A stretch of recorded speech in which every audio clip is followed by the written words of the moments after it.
ಏನು ಹೇಳೋದು ಗೊತ್ತಾಗ್ತಿಲ್ಲ. ಈ ಕಡೆ ಒಂದ್ಸಲ ನೋಡಿ ಸರ್, ಹಂಗೆ ನೋಡಿದ್ರಿ, ಈ ಕಡೆ ನೋಡಿ, ಹಂಗೆ ನೋಡಿದ್ರಿ, ಹಾಗೆ ನೋಡಿದ್ರಿ. ಏನು ಉಚಿತ ಕತೆ ಇದು ಸದ್ಯ ಅಲ್ಲಿಗಾರವೇ ನಾನು ತಪ್ಕೊಂಡಲ್ಲ, ಈ ಎಲ್ಲಿಗೆ ಜಯವಾಗ್ಲಿ ಅಂತಂದ್ರಿ. ಹಂಗೆ ಖುಷಿ ಸರ್, ಕಣ್ಬಿಟ್ಟೆ ಪುಟ್ಟ ಸಂಕೋಚ ಆಯ್ತು, ಹಿಂದೆ ಹೋಗು ಅಷ್ಟೇ. ಹಂಗೆ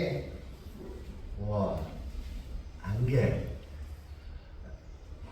ನಿಧಾನ ಕೈ ಹಾಕಿದ್ರಿ ಸರ್, ನಿಧಾನ ಕೈ ಹಾಕಿದ್ರಿ, ಹಂಗೆ ಹಂಗೆ ನೋಡಿದ್ರಿ ಸರ್. ಅವನ ಮೈಂಡ್ ವಯಸ್ಸು ಸದ್ಯ ಅಲ್ಲಿಂದ ನಾನು ತಪ್ಕೊಂಡಲ್ಲ, ಅಲ್ಲಿ ಜೈವಾಗಿ ಅಂತಂದ್ರೆ ನಿಧಾನ ಏನೋ ಸಂತೋಷ ಇರ್ತದ.